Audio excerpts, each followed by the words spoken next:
मात्राओं की गिनती हो, जो आप लोग कल सीख रहे थे थोड़ा थोड़ा, जिसमें मात्राओं की गिनती हो। जैसे मैं बोल दूं कोमल, जैसे कोमल, कोमल शब्द में मैं मात्राएं गिनूंगा तो क्या बोलूंगा? क्या? ओ, भाई स्वर को अलग कर लेते हैं। और मात्रा किसकी होती है? हमेशा मात्रा होती है स्वर की, व्यंजन की कभी मात्रा नहीं होती दोस्त। ठीक है, मैं एक व्यंजन है, इसमें ए आ गया, फिर आ गया आपका ले, और ले में क्या आ गया? ए। व्यंजन और स्वर को अलग अलग करने पर ही हमें मात्राओं का ज्ञान हो पाता है। तो मैंने देखा स्वर एक ये रहा, एक स्वर ये रहा, और एक स्वर ये रहा। मैंने कल आपको मात्राएं भी गिननी सिखाई। ओ की मात्रा कितनी होती है? वर्तुल लगता है। ए में क्या लगता है आपका? खड़ी पाई लगती है। ए के लिए क्या खड़ी पाई? बोलो यस और नो। तो मात्रिक छंद में आप देख रहे हैं गणना किसकी हुई है? सिर्फ सिर्फ मात्राओं की हुई है। मात्रा किसकी होती है? स्वरों की। मात्रा किसकी होती है? स्वरों की मात्रा होती है। यानी गिनती किसकी होती है? स्वरों की सिर्फ। यानी व्यंजन से हमारा कोई लेना देना ही नहीं है। हाँ जी, व्यंजन से हमारा कोई लेना देना नहीं। वाणिक छंद किनको बोलेंगे हम? जिनमें जिनमें वर्ण की गिनती हो, और वर्ण भी क्या होगा? वो व्यंजन होगा। व्यंजन की गिनती हो, मतलब इसमें अब स्वर से कोई लेना देना नहीं है, मात्रा से कोई लेना देना नहीं है। जैसे इसी शब्द को ले लो फिर से, या कोई और दूसरा शब्द ले लेते हैं। मैंने ले लिया रमेश शब्द। क्या ले लिया मैंने? रमेश शब्द ले लिया। तो रमेश का वार्णिक विच्छेद आप करके दिखाएंगे फटाफट से, फटाफट से बोलेंगे। कोमल में सर जी गण है। अरे वाह मेरे दोस्त, ठीक है बेटा, वो बात हम पहले कर चुके कल की क्लास में, आज उसको छोड़ दो। इंटेलिजेंट आप लोग। क्या बोलोगे? रमेश का वार्णिक विच्छेद बताएंगे तो क्या बोलोगे? रे आ गया भैया जी, रे में ए होगा, फिर मैं आएगा, मैं में क्या होगा आपका? छोटा ए है। भाई एक मात्रा वाला छोटा होता है और दो मात्रा वाला बड़ा होता है, ये आपने संधि में पढ़ लिया होगा खूब। प्लस से हो गया, और से में क्या आ गया भैया? ए आ गया। तो मैंने बोला इसमें वर्ण की गिनती होगी। किसकी? वर्ण की गिनती होगी। स्वर से कोई लेना देना नहीं है।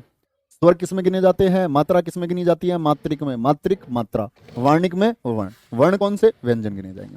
एक, एक हो गया, दो हो गया, और तीन हो गया। कुल वर्ण कितने हैं? इसमें कुल 3 वर्ण हैं। इनका वर्ण का कोई साइन भी नहीं होता, कोई चिन्ह भी नहीं होता। भाई मात्राओं को तो ऐसे दर्शा देते हैं, दीर्घ है तो वर्तुल से, और एक मात्रिक है तो एक खड़ी पाई से दर्शा देते हैं, और वर्ण को तो दर्शाया भी नहीं जा सकता। बात समझ में आई?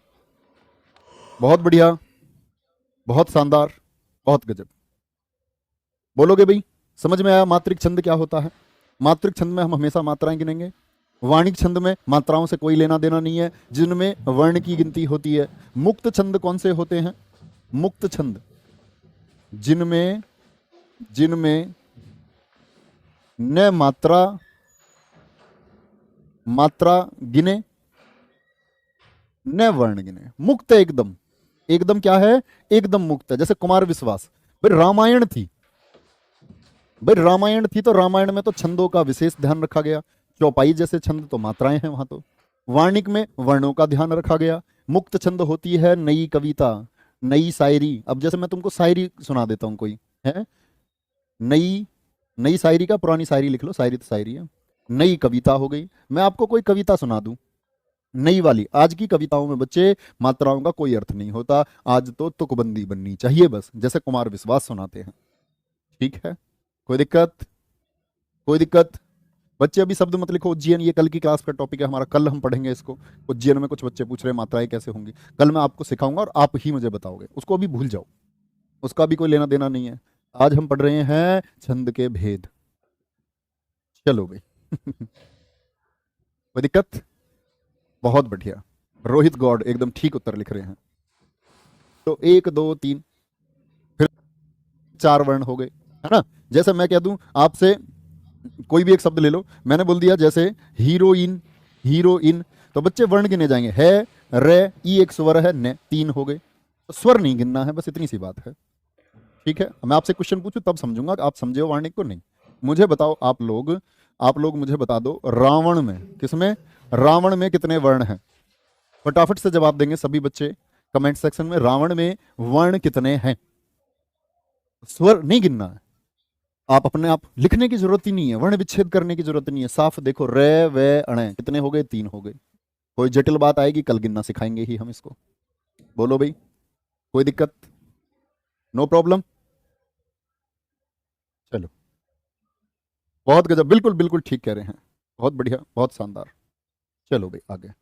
अंकित भाटी सर ने गणों का अलग फॉर्मूला बताया था। बेटा सबके अपने अपने फॉर्मूले हैं, उन्होंने अपने हिसाब से अच्छा बताया होगा, है ना। और बहुत सारे फॉर्मूले, अलग अलग लोगों के अलग अलग फॉर्मूले हैं।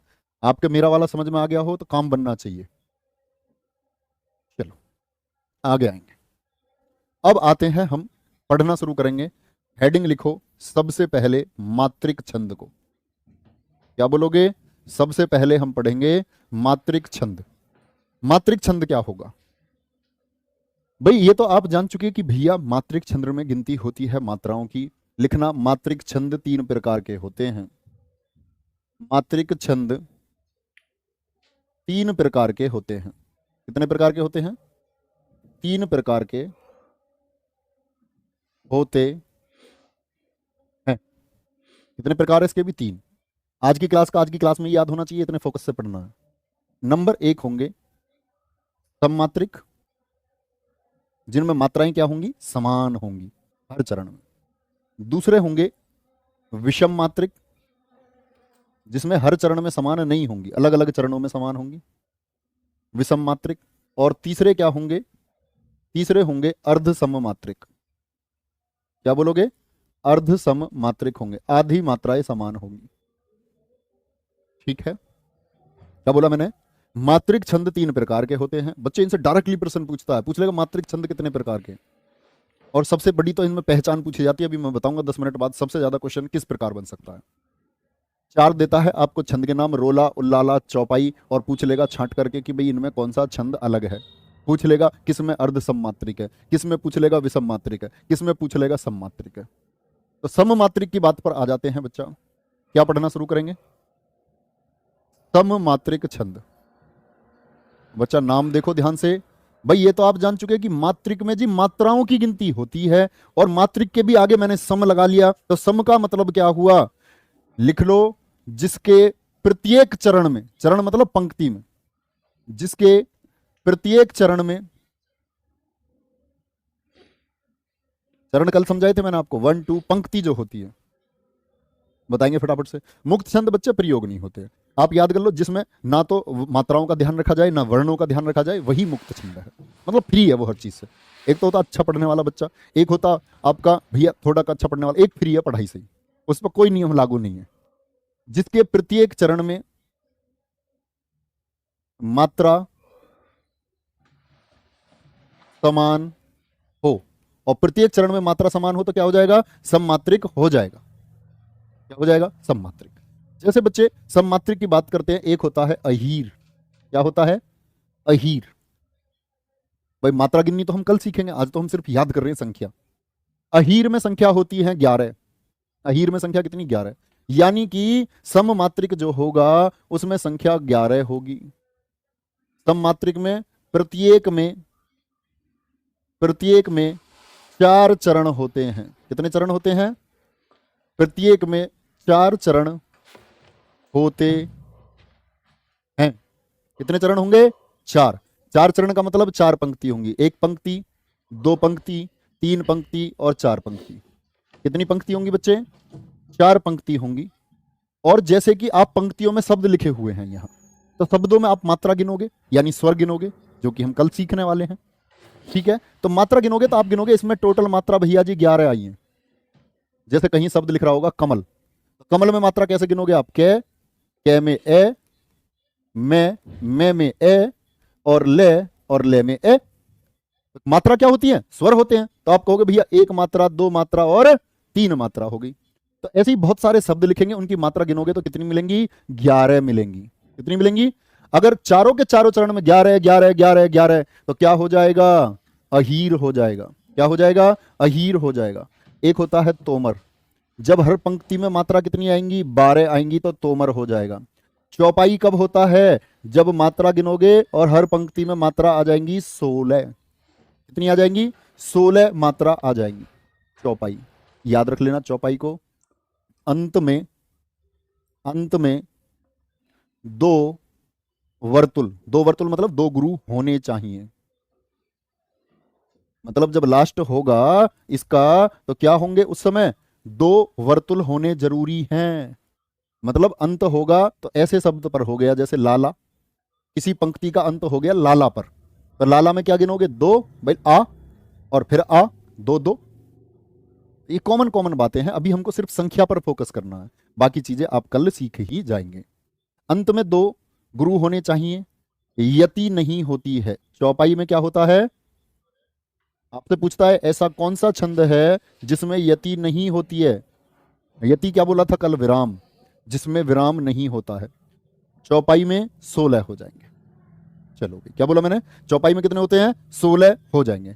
चौपाई के बाद में अगर हम बात करते हैं तो फिर आता है राधिका। राधिका में कितने होंगे भैया? राधिका में होते हैं 22। रोला, रोला में होते हैं टोटल 24। लेकिन 24 किस तरह से होंगे?